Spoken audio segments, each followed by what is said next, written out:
Bernie Sanders is out here killing it on TV, and you should be in the same happy warrior spirit as the front runner, Bernie Sanders.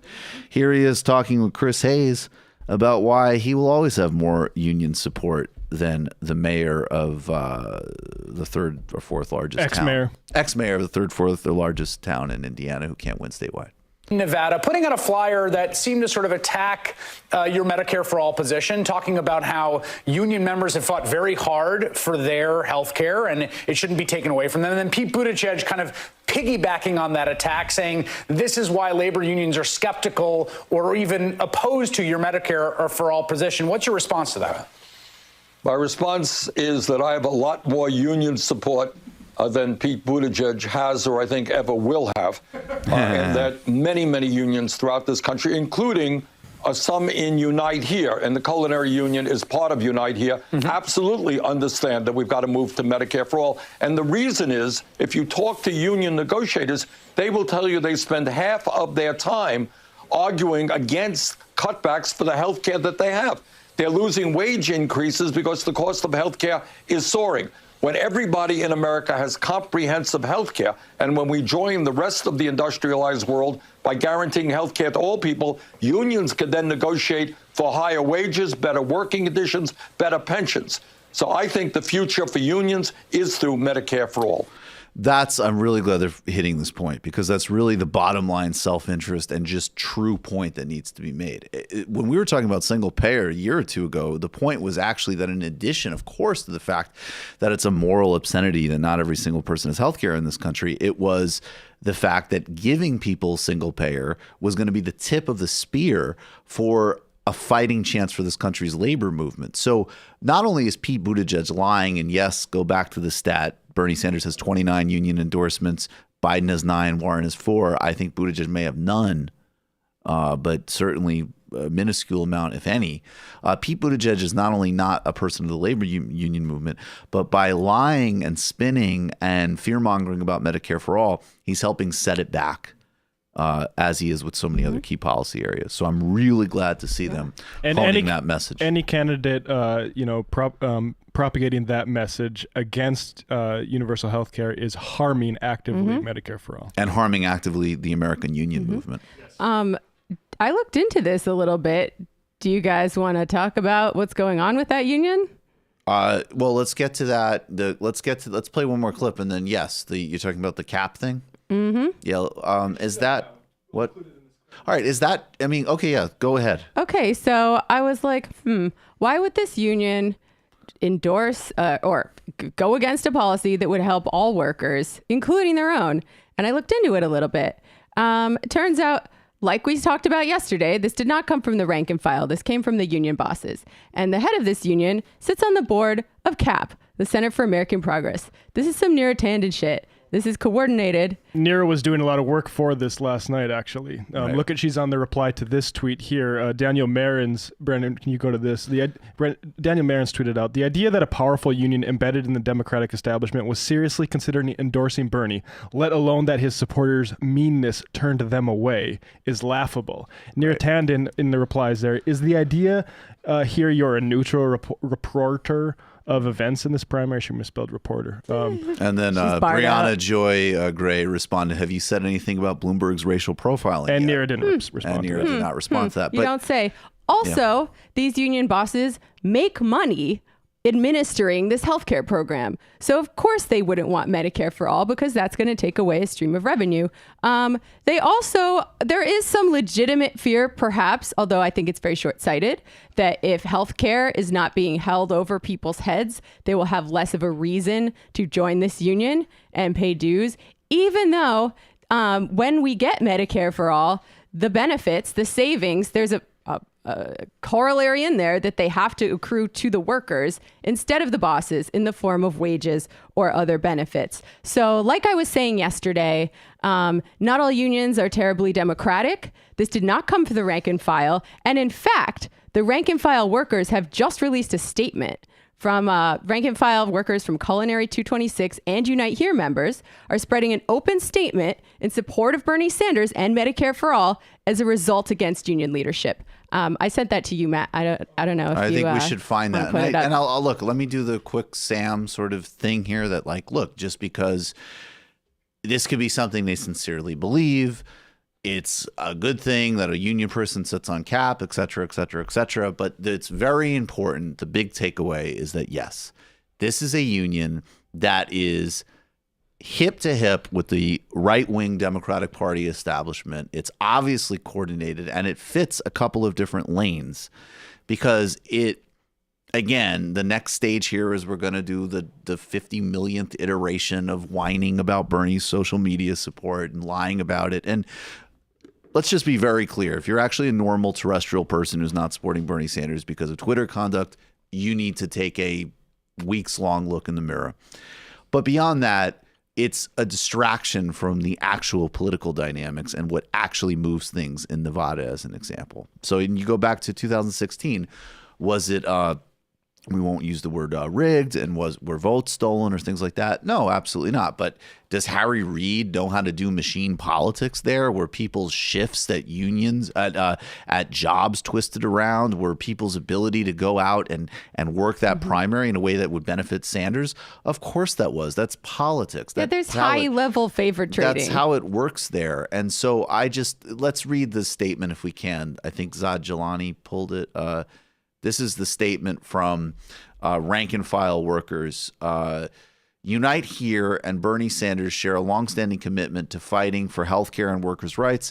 Bernie's Medicare for All plan would be a huge benefit to Unite Here's members because it would expand and improve upon our health care benefits choices available to our union,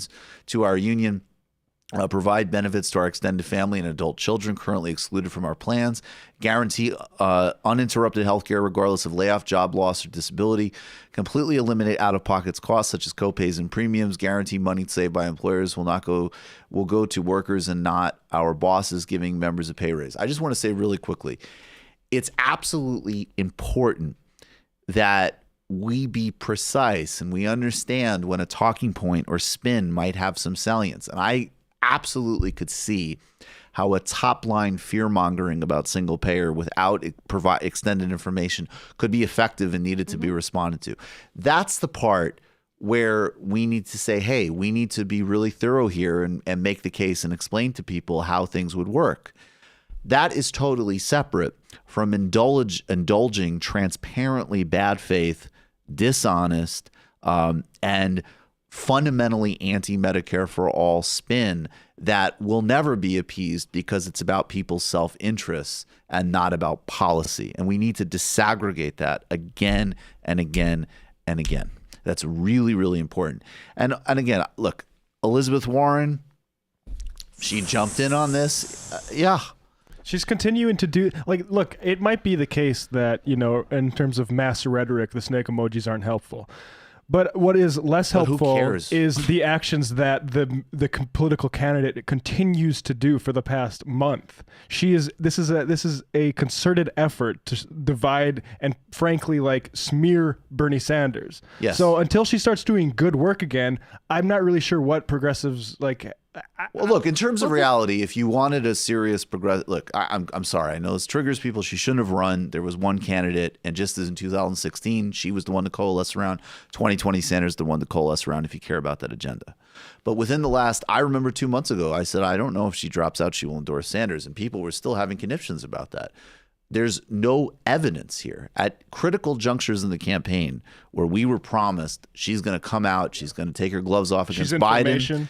She did not take her gloves off against Biden. She smeared Bernie.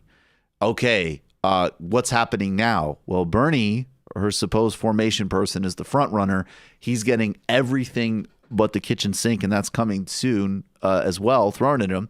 And an oligarch who is an agent of Wall Street, like the one issue that she's supposed to actually really have credibility on.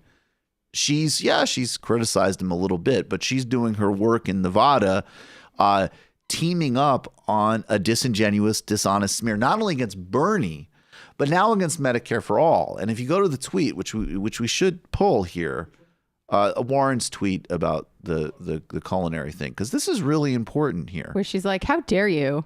How dare you push back against these lies? Well, of course, that's the first part, is the just buying, doing the usual. Okay, so let's do that. No one should attack culinary 226. Of course, you should be able to attack the establishment leadership of anything, especially if it's undermining people's ability to get health care, and any actual progressive or person who cared about human beings would share that view. So right out of the gate, she's wrong.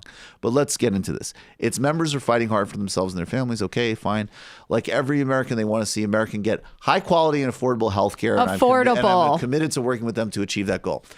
Can we stop pretending that this is a serious advocate of Medicare for all? And not only can we stop pretending that, can we see that in action here, in addition to, we already accept, of course, what's the work being done here? Of course, she's going to smear Bernie. Okay, I guess if you want to accept that, you can accept that. But she is tangibly fighting here, in my opinion, against this tweet does not help single payer. I'll just leave it simple. She so if hasn't you care about mentioned Medicare policy for all in a while. No, so if you care about policy, and again, here's the distinction. I used to support Elizabeth Warren, and you know what? Frankly, maybe even I'm a normal person on Twitter. I still like Elizabeth Warren for whatever reason. Okay, good luck to you. Maybe your friends will help try to convince you that if you have some progressive politics, there's one option left. Okay, that's fine. And be polite and be nice about that. That campaign and her leadership are working against and smearing really vital, the most important left efforts in the country. And I'm going to say that. Who's doing more damage in the race right now than Warren? Who's doing more damage than her? And if you can't, and if that real objective reality critique triggers you, or some Will Menaker joke enough to vote against, Bernie, then all I've got is the new Mandela impression for you. Like, I'm leaving the ANC. I mean, Waters and Sulu triggered me at a meeting. It's petty and narcissistic and delusional. And I don't even think many people are really doing it. I think it's purely it's a media narrative. It's a media narrative. There are a few out there. Like, I've met them. But they've got it from the candidates. Yeah, they're learning it from the top down. And that attitude cannot be indulged. Well, yeah, I voted for Hillary Clinton because of very specific, discrete policy issues. And this is something, I don't care what she tweeted. This is somebody who has harmed, who was complicit in some of the worst, in policies that led to open-air slave markets in Libya, and an assassination of a major Honduran environmental leader that was the result of a coup she backed. I sat down and said, I can support this because of the Dreamers. I knew people, and forget even me, I knew people who, if Hillary Clinton lost, it would materially harm their careers because they might have been on the other side of that primary fight, and the Clintons keep score like that. And they still were like, yeah, but can't have Donald Trump. If you know that exists in the world, and you're sitting here and you're just like, I don't like your comments about Elizabeth Warren. I'm sorry, I can't. That's actually really sick, and you got to look at yourself. Yep. They're doubling down on this weird strategy, too, that we may also recognize from 2016 because she has some of the same staffers working for her, where she kind of will poke the bear, if you will, by spreading a disingenuous smear against Bernie. And then, Bernie's supporters, many of whom are passionate, will respond to it. And then she'll say, oh, no, I'm being attacked. What's wrong with these Bernie bro people? And I just don't think it's going to work. I don't think it's going to work, but I think, sorry. It's always avoiding the actual content of the debate. So whether it's this Nevada stuff, or whether it's the Working Families Party thing, or whether it was the private phone, the conversation that she leaked that conversation without detailing it through her aides, and never had to give an accounting of it herself, but still leaned behind the smears. Right. So it's they're creating these things where we never actually talk about the content of Medicare for all versus union healthcare and what this actually means. Right. We instead have this second order conversation about tone policing, and it is just, and I'm sorry, all this comes from is people's discomfort with democracy in an age of technological media. Absolutely, and total and complete entitlement. I mean, and she also sacrificed all of her credibility that she had built up over years and years for this, and it's really sad. I don't care. I don't care about it. And also just really quick, it's not it. And this is just to underline this point, and then please, give the eulogy for Warren's credibility. But there's as Chuck Todd still has not apologized for comparing people advocating online for a family of Holocaust victims, survivors, to brown shirts. He was reading like a Federalist writer, but anyway, continue. And there has never been, ever a distinct. So when these stories are reported, I don't know, are they saying like, I'm triggered by some joke that I'm offended by because that's what I have time in my life to do? Or is it literally, because I've seen other articles where examples of like, Bernie bro violence is saying like, hey, you're actually being misleading on Medicare for All. I'm going to point that out to you. And that goes back to the David Adler research on who is most uncomfortable with democracy, centrists.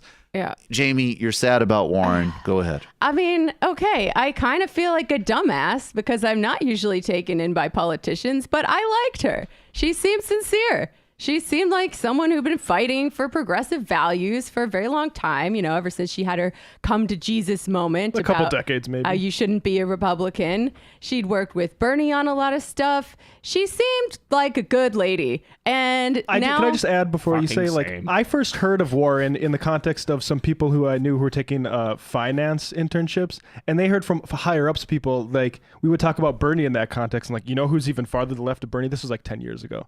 There's this Elizabeth Warren. You should hear how these like high ups on finance talk about her. So like that was credibility back then, right? Like you don't hear that about Democrats terribly often. So I do also understand where Jamie's coming from here. I'm not going to work in the ANC anymore because Govan and Becky was very rude in a meeting. And so I say we let apartheid continue. I am recommending that everybody in my contingent engage in self-care and eat extra chocolate. She really appealed to that, like, girl boss feminist in me. But maybe that's on me. It's not enough people, unfortunately. Yeah, it's also that's not how it's not enough folks to build a coalition. But I whatever. Sure. I mean, actually, Crystal Ball had a similar, she was bummed. We talked about this last night, too. I mean, and her staff did this to her. No, her staff didn't just, look, but I think the other thing, the other problem with Warren, though, is that it's just not a comprehensive candidacy. Like, there's some specific areas that she has leadership and a deep understanding on that are really important, but she never had it. Like, well, they wouldn't be trying this shit if it was a comprehensive candidacy. But she's not a comprehensive politician, and that's what I said from the fucking beginning, but nobody wants to listen. All right, let's go ahead.